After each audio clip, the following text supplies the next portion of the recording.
Hello student, आज हम chapter 2 को पढ़ेंगे जो आपके 10th क्लास में डेमोक्रेटिक पॉलिटिक्स का चैप्टर है। ये सेकंड, पहला हमने कवर कर लिया था, सेकंड वाला चैप्टर कवर करेंगे आज। ठीक है, ये आपका चैप्टर है फेडरलिज़म।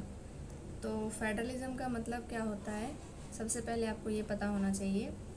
फेडरलिज़म का मतलब होता है, हिंदी में इसको बोलते हैं संघवाद। क्या बोलते हैं? संघवाद। तो संघवाद का मतलब क्या होता है? शक्तियों का बंटवारा। याद रखना है आपको, शक्तियों का बंटवारा यानी पावर शेयरिंग ही एक तरीके से कह सकते हैं। जब डिफरेंट लेवल्स पे हम पावर शेयर करते हैं तो उसको हम फेडरलिज्म कहते हैं, यानी संघवाद कहते हैं। जैसे हम समझ सकते हैं कि सेंट्रल लेवल पे एक गवर्नमेंट काम करती है, स्टेट लेवल पे गवर्नमेंट काम करती है, लोकल लेवल पे भी गवर्नमेंट काम करती है, जिनका अपना अपना क्या है, एरिया है। उस एरिया के अंदर उनको लॉज बनाने होते हैं और सारी जो निगरानी है वो रखनी होती है। ठीक है, तो अब हम स्टार्ट करेंगे। सबसे पहले ओवरव्यू लेंगे इसका, चैप्टर 2 का। In this previous chapter, we noted that vertical division of power among different levels of government is one of the major form of power sharing in modern democracies. ये मैंने आपको पिछले वीडियोस में बताया था कि डिफरेंट लेवल्स ऑफ गवर्नमेंट के बीच में, लेवल्स ऑफ गवर्नमेंट ये क्या होता है, एक मेजर फॉर्म होता है पावर शेयरिंग का मॉडर्न डेमोक्रेसी में। और डेमोक्रेसी क्या होता है ये मैंने आपको बताया था। इस चैप्टर में we focus on this form of power sharing. It is most commonly referred to as in federalism. तो पावर शेयरिंग जो है इसी को हम कॉमनली फेडरलिज्म मतलब कहते हैं।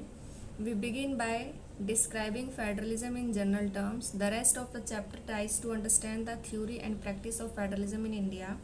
A discussion of the federal constitutional provision is followed by an analysis of the policies and politics that has strengthened federalism in practice. Towards the end of the chapter we turn the local government, a new and third tier of Indian federalism.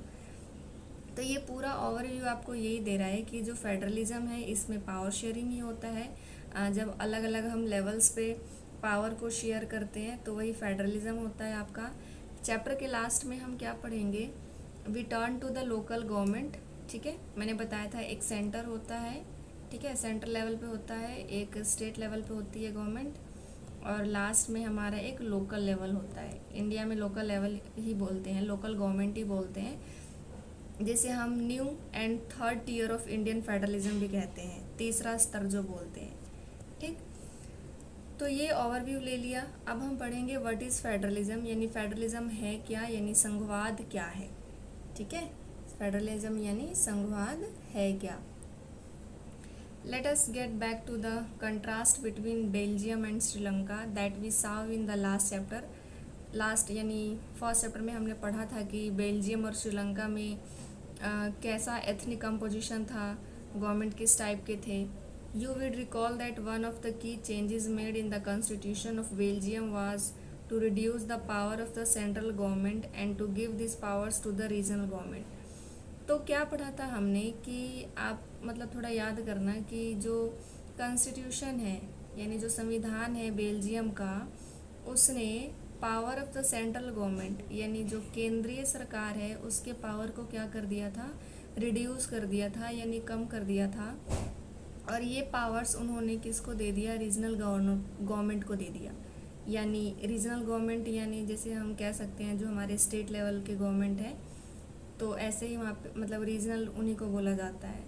तो central government से power reduce कर दिया गया यानी कम कर दिया गया, और रीजनल गवर्नमेंट को ये पावर दे दिए गए।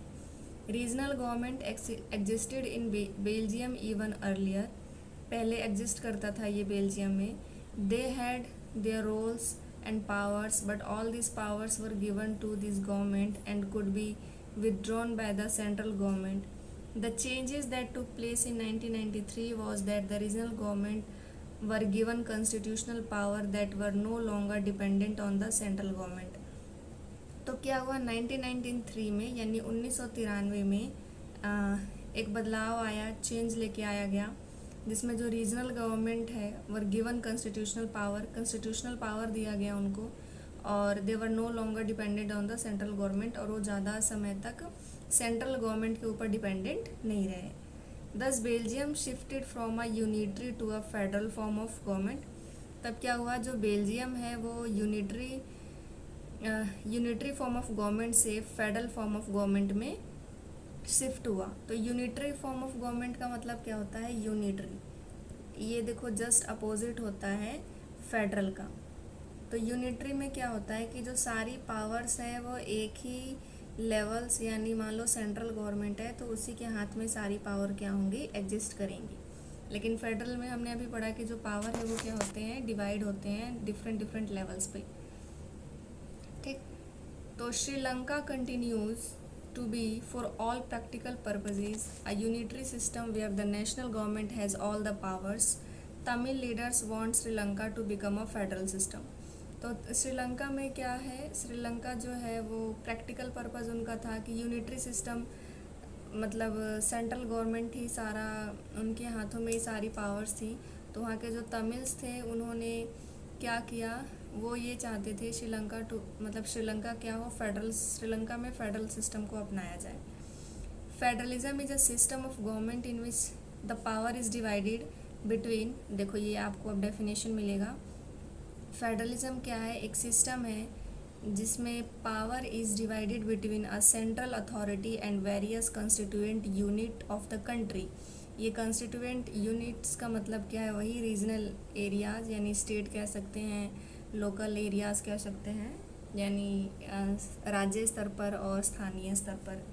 Usually a federation has two levels of government. Usually federation में क्या होता है, दो ही गवर्नमेंट के लेवल होते हैं। One is the government for the entire country that is usually responsible for the new subjects of common national interest। एक वो होता है जो बिल्कुल नेशनल लेवल के लिए होता है और जिनके कॉमन इंटरेस्ट, नेशनल इंटरेस्ट होते हैं। The others are the governments at the level of the provinces और स्टेट कह सकते हैं। Look after much of the day to day administering of the state. both these levels of government enjoy their power independence of the other। मतलब दोनों एक दूसरे के power, दोनों जो है वो अपने अपने पावर को क्या करते हैं, इंजॉय करते हैं। ये फेडरल पॉलिटिकल सिस्टम दिखाया गया है, देखो ये जितना भी रेड कलर करके दिखाया गया है यहाँ पर फेडरल पॉलिटिकल सिस्टम है। जैसे ये कनाडा है, ठीक है, यूनाइटेड स्टेट्स ऑफ अमेरिका है, ब्राज़ील है, वहाँ पर अर्जेंटीना में, साउथ अफ्रीका में, इथियोपिया, नाइजीरिया, ठीक, बेल्जियम है, स्पेन, ऑस्ट्रेलिया, ठीक है, स्विट्ज़रलैंड में भी है, रशिया में, इंडिया में, ऑस्ट्रेलिया में। तो जितना भी रेड कलर में आपको दिखाया गया है यहाँ पर क्या है, फेडरल पॉलिटिकल सिस्टम है। ठीक,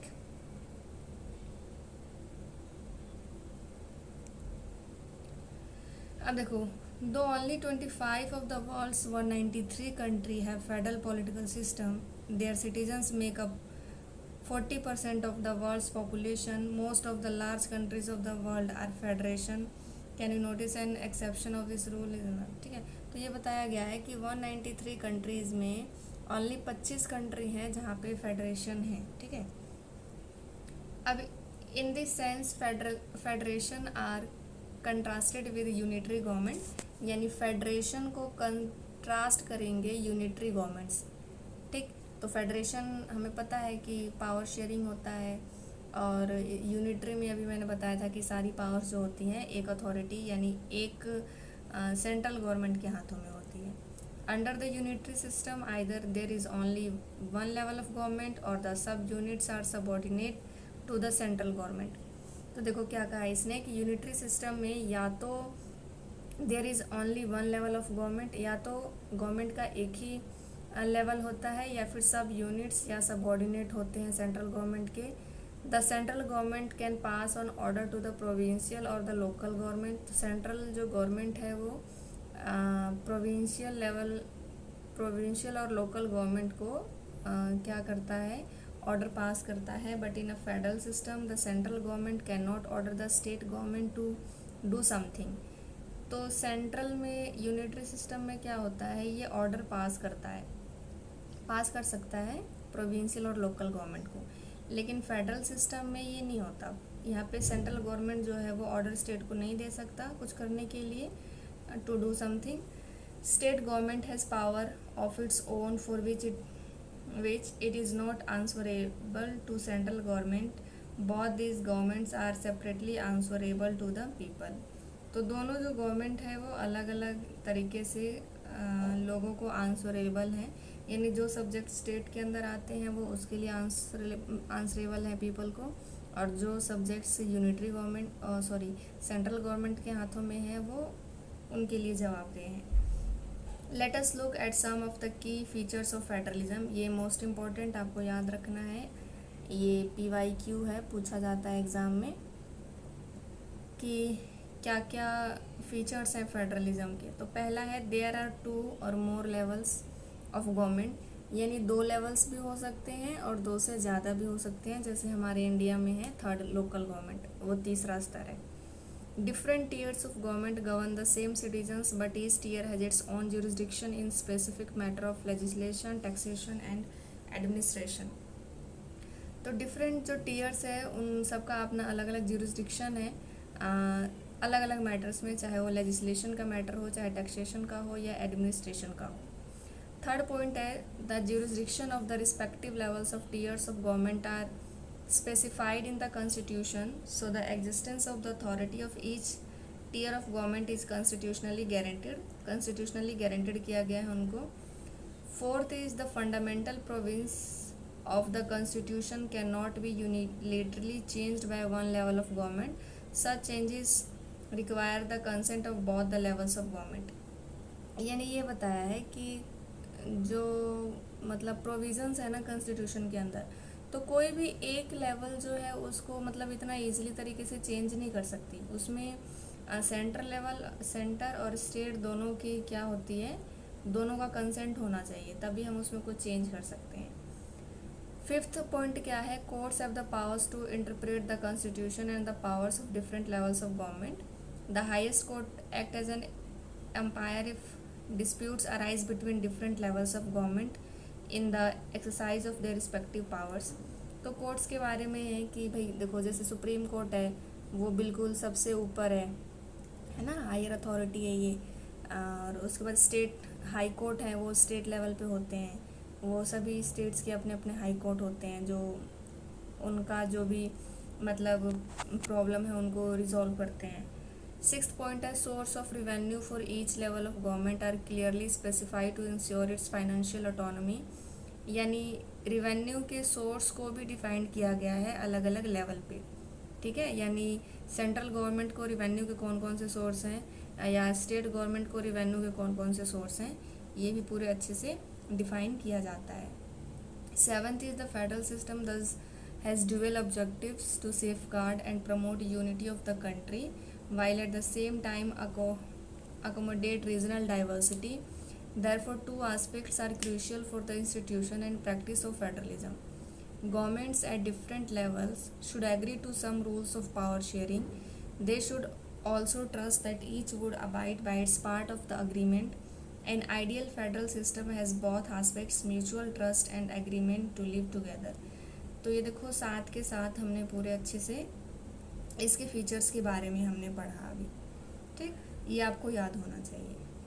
the exact balance of power between the central and the state government varies from one federation to another, ठीक है. ये वेरी करती है एक फेडरेशन से को दूसरे से. This balance depends mainly on the historical context in which the federation was formed. There are 2 kinds of routes through which federation have been formed. The first route involves independent state coming together on their own to form a bigger unit, so that by pooling sovereignty and retaining identity they can increase their security. This type of coming together federation include the USA, Switzerland, Australia. ये तीनों जो है वो example हैं the coming together federation के, ठीक है.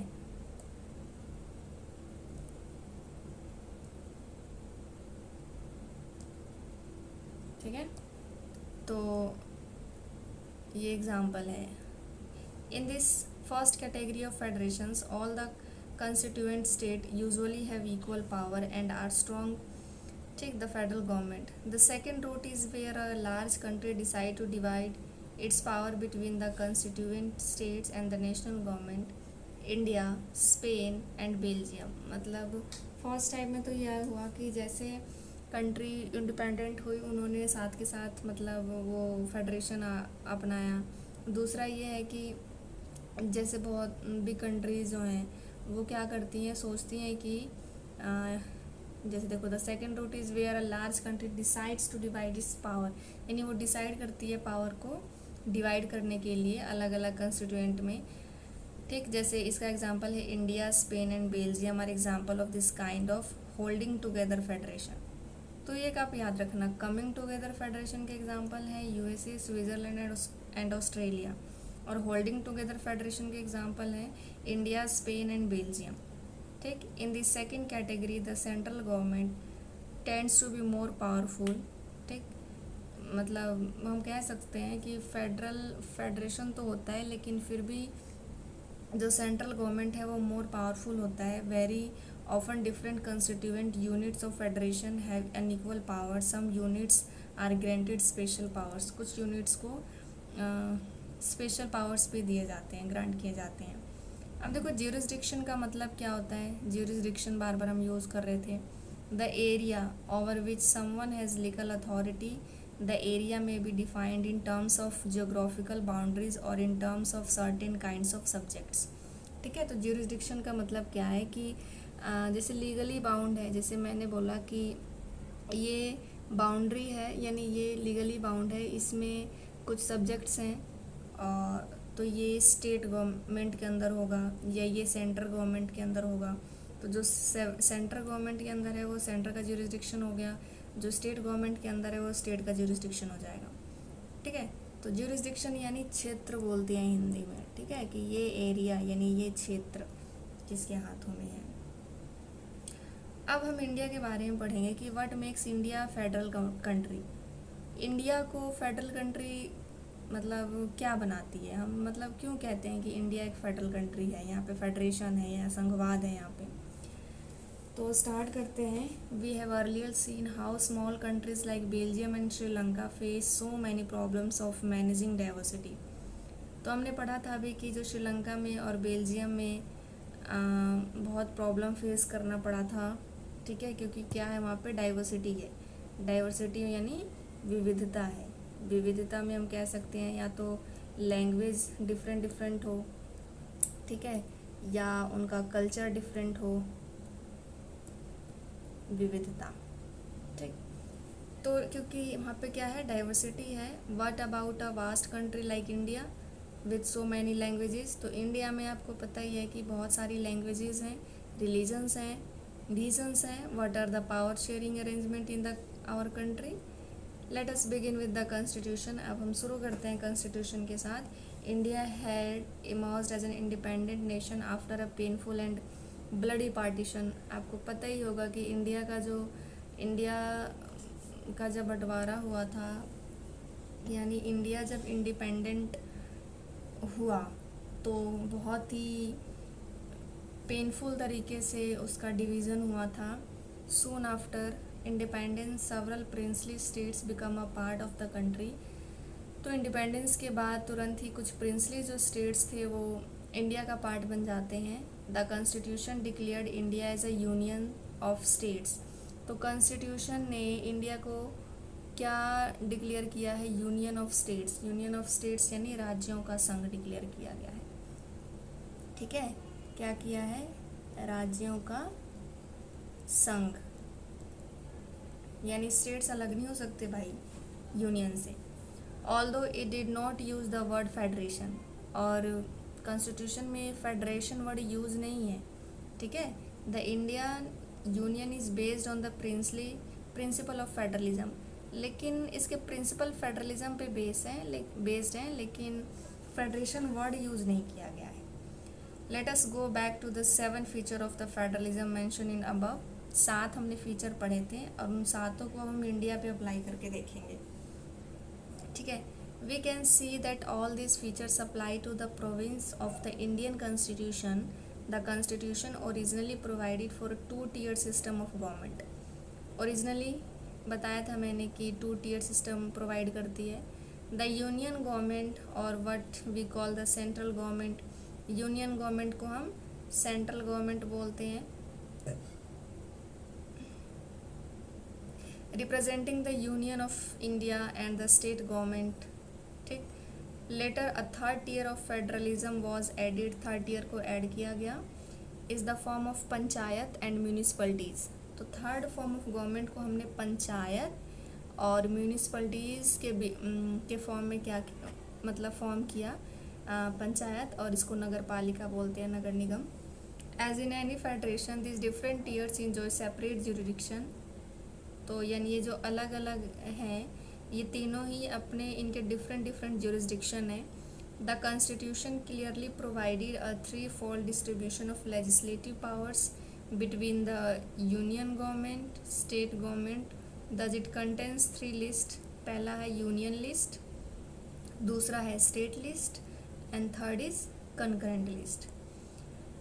तो देखो अब यूनियन लिस्ट में कौन कौन से सब्जेक्ट्स आते हैं, इसमें subjects of national importance, union list में वो सब्जेक्ट्स आते हैं जो नेशनल इम्पोर्टेंस के होते हैं, जैसे कि डिफेंस ऑफ द कंट्री, ये भी याद रखना, ये PYQ है, एग्ज़ाम में पूछा जाता है इसको, ठीक है, इम्पोर्टेंट है ये, इसको मैं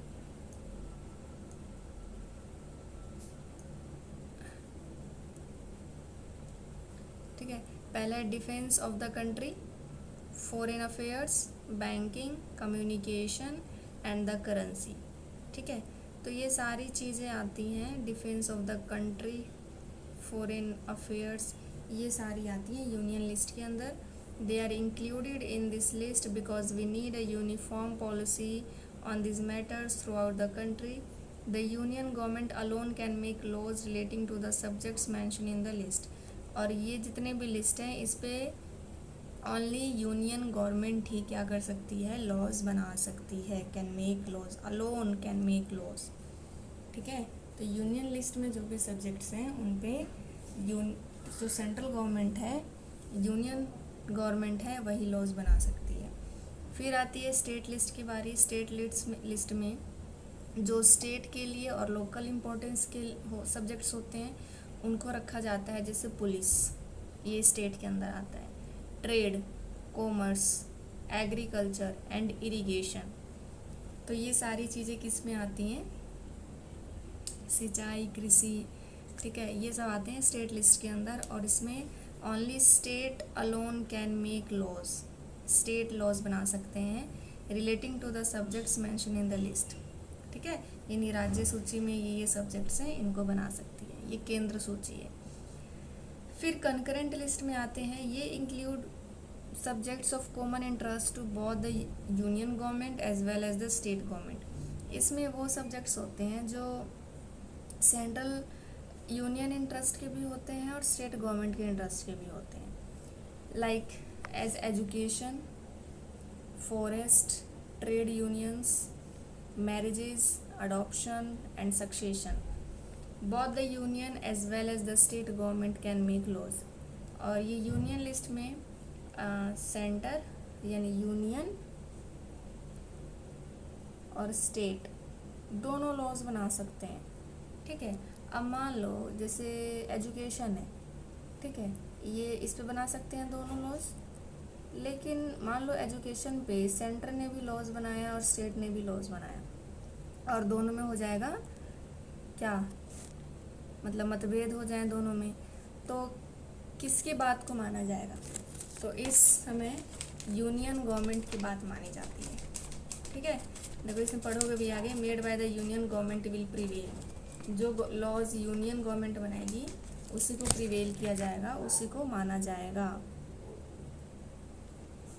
ठीक। तो ये हुआ तीनों लिस्ट, ये भी मोस्ट इम्पॉर्टेंट है, एग्जाम में डायरेक्टली पूछा जाता है कि कौन सा सब्जेक्ट किस लिस्ट के अंदर आते हैं। अब आगे है what about subjects that do not fall in any of 3 list. अब मान लो कुछ ऐसे सब्जेक्ट्स भी हो सकते हैं जो ना तो यूनियन लिस्ट के अंदर आते हैं, ना ही स्टेट लिस्ट के अंदर आते हैं और ना ही कंकरेंट लिस्ट के अंदर आते हैं। और subjects like computer software that come up after the constitution was made. अब जैसे कंप्यूटर और सॉफ्टवेयर वाला है ना, जैसे धीरे धीरे जैसे हमारी जनरेशन आगे बढ़ रही है, जैसे समय के हिसाब से हम चेंज हो रहे हैं, तो अब जो सब्जेक्ट्स, जो चीज़ें हम अभी देख रहे हैं वो उस टाइम नहीं था जब हमारा कॉन्स्टिट्यूशन बना। तो जो सब्जेक्ट्स अभी हमारे पास हैं, मुद्दे जो हमारे सामने हैं, उन पर भी लॉज बनाना ज़रूरी है। ठीक है, तो इनके अकॉर्डिंग इसे बोलते हैं रेजिडुअरी सब्जेक्ट्स। तो रेजिडुअरी सब्जेक्ट्स में हम उनको रखते हैं। ठीक है, रेजिडुअरी सब्जेक्ट्स में रखते हैं इनको। We noted above that most federations that are formed by holding together do not give equal power to its constituent units. Thus, all states in the Indian Union do not have identical powers.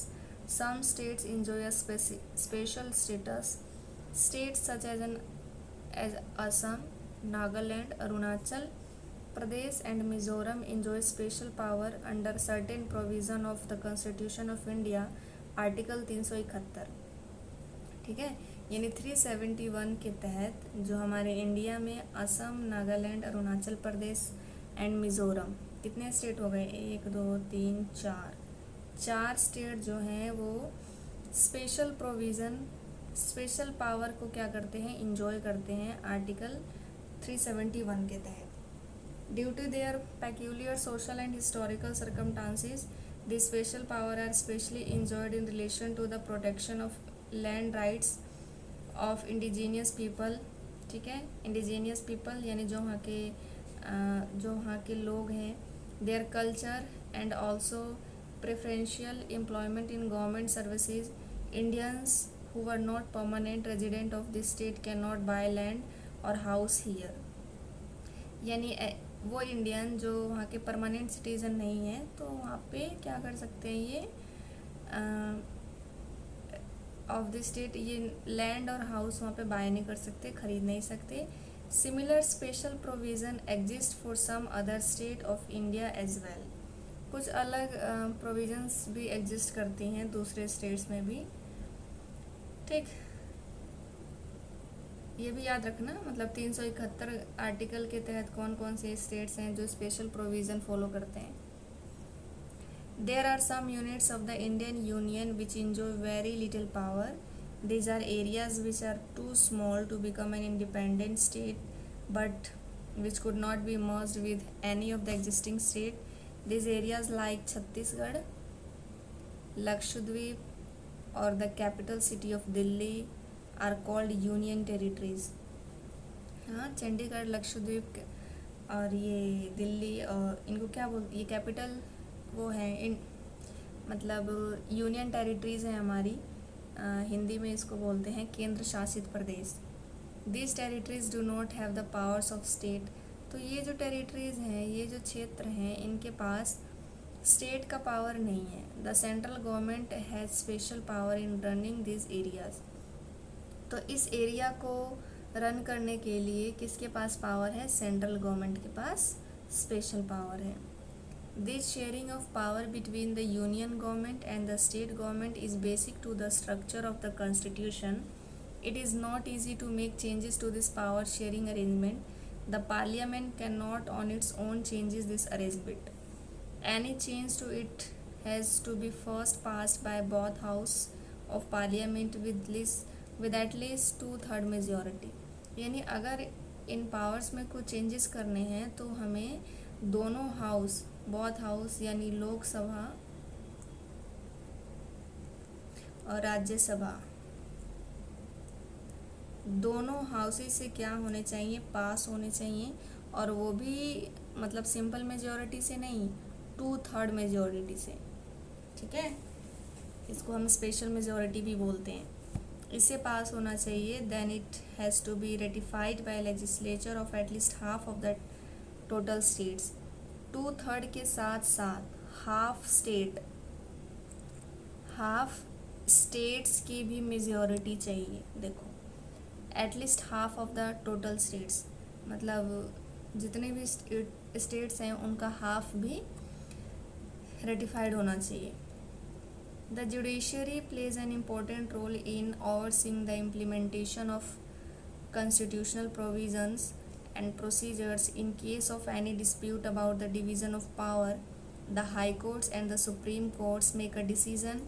The union and state government have the power to raise resources by levying taxes in order to carry on government and responsibility assigned to each of them. तो ये मतलब इसमें है कि मान लो अगर central government और state government के बीच में कुछ विवाद हो जाए तो उसको सॉल्व कौन करेगा, तो उसको सॉल्व करने के लिए जुडिशरी है हमारे पास, ठीक है। वो देखती है कि कुछ लॉज गलत तो नहीं बन रहे हैं, ठीक, तो उन सबको सॉल्व करने के लिए जुडिशरी है, जैसे सुप्रीम कोर्ट, वो सॉल्व करती है इनको। अब कितना बच गया ये चैप्टर, आगे लिंग्विस्टिक, ठीक है, एक मिनट, डिसेंट्रलाइजेशन, उसके बाद मतलब लंबा हुआ तो हम नेक्स्ट, हाँ यहाँ तक है।